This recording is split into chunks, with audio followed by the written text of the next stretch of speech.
Hello. Good morning, good afternoon, good evening, depending on your time zone.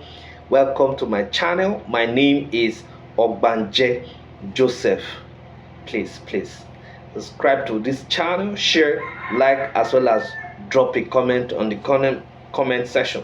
So today we're going to be talking about the functions of the United Nations. Functions of the organs of the United Nations organization. Okay, so the UN was established in 1945 following the inability of the League of Nations to prevent the outbreak of the Second World War. Now don't forget that the major reason the UN was actually established was world peace and security. Now, the necessary move towards the establishment of the UN, started with the Atlantic Charter that was signed by the US President Franklin Roosevelt and Minister Winston Churchill of Great Britain. Now, what are the major objectives of the UN? Number one objective of the UN is to establish, is to promote international cooperation. Number two is to create and maintain international order. Number three is to promote friendly political, economic, and cultural relations. The next one is to ensure fundamental human rights. And then the last one is to promote peaceful global atmosphere. Now, what are the major organs of the UN? The major organs of the UN are: number one, the General Assembly, what some people call the UNGA. Number two, Security Council. Number three, Economic and Social Council. Number four, Trusteeship Council. Number five, International Court of Justice. And then number six, the Secretariat. Okay, so we are going to actually look at the functions of these. We're going to be looking at the functions of this. What is it called? Of the organs of the UN. What are their functions? Now, the first organ that I looked at is the UN General Assembly, the UNGA. Now, this organ meets once in a year, usually in September, and representatives of all member states are represented. Each member state has 5 representatives but has only 1 vote. Meeting can be called if issues of world peace come up as directed by the Security Council or majority of the members, majority of the member nations. Now, decisions are reached by 2/3 majority of the members present or by a simple majority. What are the functions of the UN General Assembly? Number one is to Number one is to discuss and vote on matters forwarded to it by the Security Council. Number two is electing 6 non-permanent members of the Security Council.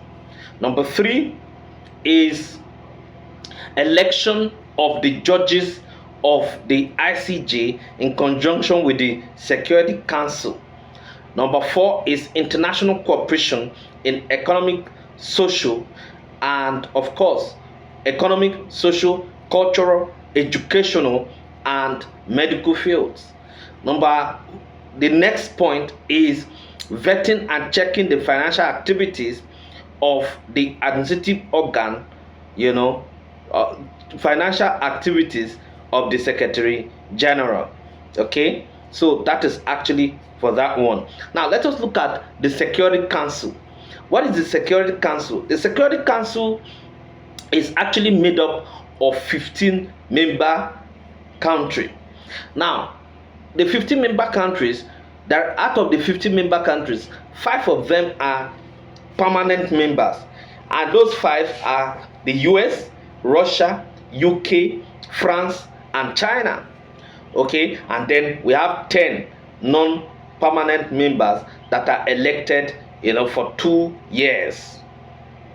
Any of the permanent members could veto, okay, any bill found detrimental to its welfare. What are the functions of the Security Council? The functions of the Security Council can be looked at as follows. Number one, maintaining peace and security among nations of the world. Number two, it also investigates any situation that may bring about danger, and of course recommends measures, for restoring peace. Number three, when persuasion to settle any dispute fails, the Security Council, through Article 7, may order military action to which member nations are expected to send troops. Okay, so that is actually, for Security Council. Now let us go to the Secretariat. Now the Secretariat is the foremost officer of the UN. Okay, and of course he works in combination with his international staff, and they are responsible for the day-to-day running of the headquarters and ensures the implementation of the decision of the General Assembly and the Security Council. So what are the functions of the Secretariat? Number one function is that the Secretariat is responsible for bringing before the council any problem identified as being capable of disrupting world peace. Okay, now the election of the Secretary General, okay, is by the General Assembly through, okay, the recommendation of the Security Council. Another what is it called? Another organ that we are going to be looking at right now is the Economic and Social Council. The Economic and Social Council. The Economic and Social Council is actually the organ of the US or the UN that is responsible, for making of economic policies, for the world. Not just economic policies, but developmental policies. And of course all the international financial institutions, particularly IMF, World Bank, and all of that, they are under the Economic and Social Council. The next one is the Trusteeship Council. Now the Trusteeship Council is actually, was, an organ of the government, organ of the United Nations, that was actually set up for the purpose of actually taking over trust territories and recommending to the United Nations on how to best administer those trust territories. Okay, then of course we have the International Court of Justice. Now the International Court of Justice is actually set up for the purpose of actually adjudicating adjudicating on matters that actually concern states, or a state and an international organization, or state and a multinational organization, or a world body. Okay, so International Court of Justice is actually talking about its major function is to adjudicate on matters that involve two or more states, matters that involve a state and an international organization, or a state and a world body. Okay, so those are actually the major functions of the International Court of Justice. Now the International Criminal Court is also part of the adjudicative process of the United Nations.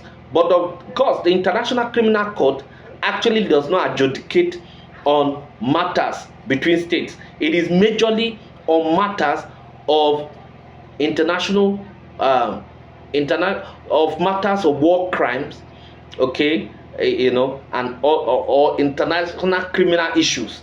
Those are the issues that the ICC is basically, set up for. But the International Court of Justice is just to adjudicate between states, between one state and an international organization, or between a state and world body or a multinational organization and stuff like that. Thank you very much.